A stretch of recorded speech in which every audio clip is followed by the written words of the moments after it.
bersama saya di Studio 3 CNN Indonesia pakar Feng Shui, Angelina Fang. Halo Angelina. Gong Xi Fa Cha.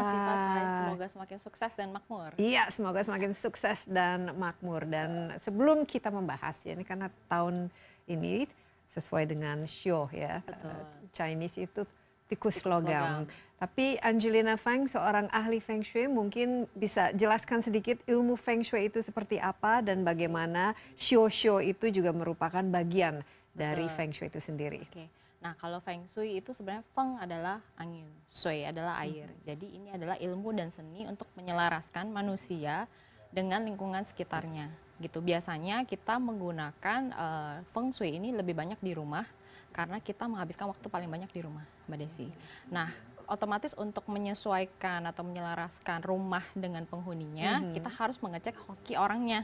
Jadi ada hoki bangunan menggunakan Feng Shui, kemudian ada hoki orangnya menggunakan astrologi Chinese yang kita kenal sebut sebenarnya dengan Pazi atau 8 aksara. 8 aksara itu kenapa? Karena dari tahun lahir kita ada 2 aksara, bulan lahir 2, hari lahir 2, jam lahir 2, total 8. Jadi kita misalnya saya lahir bulan Desember gitu, tanggal 11, itu kira-kira apa ininya aksaranya? Aksaranya kalau Desember biasanya tergantung, kita ada membagi belahan bumi utara dan belahan bumi selatan. Jadi ada perbedaan 6 bulan, yang dimana kalau Desember lahir di atas garis ekuator, berarti bulannya adalah bulan yang sionya adalah tikus. Kemudian kalau kita lahir yang di belahan bumi selatan, yang di bawah garis ekuator, misalnya di Jakarta, Pulau Jawa, berarti bulannya itu adalah sionya adalah kuda. Kuda, gitu. Jadi kita punya 2 unsur ya selalu ya? Ya, selalu di setiap komponen itu selalu ada 2 unsur. Dan yang kita tahu, Shio itu hanya di tahun lahir saja. Jadi tahun lahir kayak sekarang tikus logam itu baru 2 dari 8. Dan sementara itu setiap Shio itu juga punya elemennya itu sendiri. Ya, ini di Chinese calendar, kalender Tionghoa itu kan ada 12 Shio ya. Mungkin korespondennya ya kalau di kita dengan 12 bulan itu, Januari, Februari, Maret. Nah, kebetulan ya, dan ini biasanya kan berkaitan dengan binatang kan ya, jadi binatang juga punya sifat-sifatnya sendiri. Tahun ini kalau tidak salah tikus itu ternyata Shio nomor 1 ya kalau dalam urutan-urutan Shio itu sendiri. Ya betul, kalau dalam urutan itu yang tikus adalah nomor 1.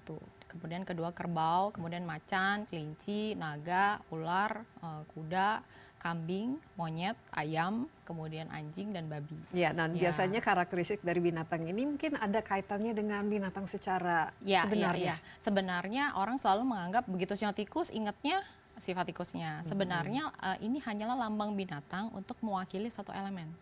Jadi kalau tikus itu mewakili elemen air kecil. Kenapa ada muncul lambang binatang ini? Karena pada zaman Kaisaran Tiongkok dulu, rakyat jelata itu tidak mengenal bangku pendidikan, Mbak Desi. Jadi akhirnya mereka tidak ada tuh namanya bulan Januari, Februari, atau bulan 1, 2, 3, atau tahun 2020, 2021, tapi mereka menggunakan lambang binatang ini untuk mengingat. Iya, karena lebih gampang ya untuk diingat. Kayak gitu. Jadi sebenarnya bukan kita merefer ke sifat si tikusnya, tetapi elemen yang di dalamnya adalah air kecil. Nah, elemen air kecil ini datang bersama logam besar kan, tikus logam, kita analisis bagaimana pengaruhnya ke kehidupan manusia secara global. Iya, dan elemen itu sendiri ini kan ada logam, ada api, kemudian ada air dan lain sebagainya. Kayu, tanah, itu pergantian atau perubahan itu apa yang menentukan elemen-elemen ini? Sebenarnya itu dari awal kita kan belajar Feng Shui ini ada akademinya di luar negeri. Jadi sudah ada formulanya terbentuk bahwa ini adalah tikus logam. Tapi siklusnya itu selalu sama, 12 Shio. Jadi kalau sionya tikus akan berlanjut sampai Shio babi, akan ulang lagi tikus lagi. Kemudian setiap Shio itu akan dipasangkan dengan 5 elemen. Kayu, api, tanah, logam, air. Jadi 12 Shio, 5 elemen, total 60. Ya, dan tentu saja masing-masing elemen memiliki karakteristik masing-masing. Oke, sekarang kita balik ke tahun ini, tikus logam. Nah, kita sudah menghabiskan ya tahun babi tanah. Bisa cerita sedikit mungkin apa karakteristiknya dan perbedaan utama antara babi tanah dan tikus logam ini seperti apa? Kalau babi tanah kita ngomongin tahun 2019, babi tanah adalah elemen tanah bersama dengan babi. Babi mewakili Shio air besar. Oke, jadi kalau kita bayangkan air itu kalau bercampur dengan tanah itu biasanya jadi bagaimana, Mbak Desi? Keruh kan? Nah, karena air itu berhubungan dalam organ manusia berhubungan dengan otak, maka tahun babi tanah lebih banyak kita melihat orang yang berpikir tidak jernih. Yang paling sering nyata kita lihat belakangan ini adalah banyaknya orang yang melakukan penipuan dan banyak juga yang tertipu. Ya kan, kita ada lihat satu yang kemarin kasus yang investasi bodong, membernya sampai berapa ratus itu ribu. Itu khas babi tanah. Yes, karena kebanyakan trennya orang-orang otaknya itu berpikir kurang jernih, jadi mungkin pengen cepat kaya atau pengen mendapatkan sesuatu yang too good to be true, gelap tidak mata. Yes, betul.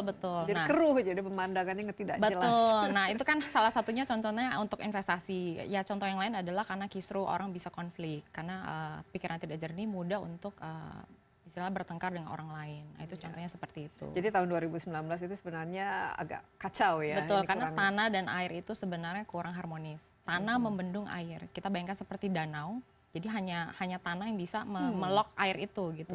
Jadi kurang harmonis sebenarnya tahunnya. Iya, dan banyak memang tahun 2019 nanti kita bisa bahas ya kejadian-kejadian apakah ini akan dipertahankan tahun 2020 ini. Nah, ada yang menarik ya Angelina, karena ini bukan saja tahun baru ya, tapi dekade baru. Yes. Nah, coba untuk tikus logam ini karakteristik utamanya seperti apa dan menjadi yang show nomor 1 ya dalam siklus ini, apa saja pengaruhnya? Sebenarnya karena tikus merupakan suatu siklus yang baru, dimulai dari baru, biasanya kita menganggap ini sebagai tahun perubahan. Tahun perubahan. Yes. Years of change. Kemudian tikus ini datang bersama dengan logam. Jadi kita lihat sifatnya dulu. Logamnya adalah logam besar. Bayangkan Mbak Desi, logam besar itu seperti kapak atau pedang. Oke, kita bisa lihat sifat dari elemen logam besar kapak pedang ini adalah keras, kemudian to the point, maunya cepat. Tapi bright juga kan? Yes, bright. Juga. Kemudian sebagai seorang pemimpin yang menonjol, heroik, tapi sisi negatifnya juga ada. Seperti misalnya keras kepala, kemudian agak kasar, kemudian karena mau cepat-cepat akhirnya terburu-buru, jadi suka salah mengambil keputusan. Nah, datang bareng bersama air kecil di dalam sio tikus. Nah, air kecil ini seperti bayangkan adalah gerimis, atau kabut atau embun, bisa kita lihat tapi kita tidak bisa pegang. Oke, kelebihannya adalah air itu fleksibel Mbak Desi. Fleksibel dalam arti kita taruh di gelas, ikut gelas, kita taruh di botol, ikut bentuk botolnya. Namun pada saat karena kita tidak bisa pegang, maka air juga memiliki sifat rahasia. Rahasia. Yes, karena air berhubungan dengan otak, juga berhubungan dengan intelijensia. Jadi kalau misalnya rahasia kemudian pintar, bisa disalahgunakan menjadi cerdik atau licik. Iya. Nah, nah sekarang sudah tahu sifat logam dan sifat air kecilnya. Tikus itu sendiri? Yes, air kecil adalah si sio tikusnya. Nah, di antara 5 elemen, logam, air, kayu, api, tanah, dan logam, hanya elemen logam yang suaranya paling kencang. Kalau dipukul tuh paling nyaring pokoknya. Oleh karena itu, tren yang akan kita lihat di tahun tikus logam, banyak orang mau bersuara. Nah, iya, mengutarakan pendapat.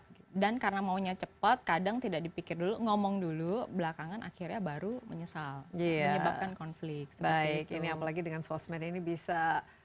dampaknya itu bisa multiplikasinya tuh luar biasa. Hanya komen biasa saja gitu kan, tapi ternyata efeknya bisa panjang. Baik, kita tadi sudah menjelaskan sedikit mengenai karakteristik ya dari tikus logam yang merupakan show untuk tahun ini, berbeda dengan babi tanah, dan tadi sudah sedikit ya gambaran mengenai karakteristik tikus logam ini. Logamnya logam besar, jadi mungkin ada power di situ ya, ada kekuatan, tapi juga nyaring bunyinya ya. Sementara elemen tikus itu adalah air, tapi air yang gerimis, kecil-kecil, kabut, tapi susah untuk dipegang gitu. Tapi karakter sio tikus itu sendiri seperti apa, misalnya dibandingkan dengan babi atau dengan monyet atau kambing itu apa? Karena kalau kita lihat kan tikus kan kecil tapi lincah, tapi juga ini ya sepertinya cepat gitu gerakannya, gesit.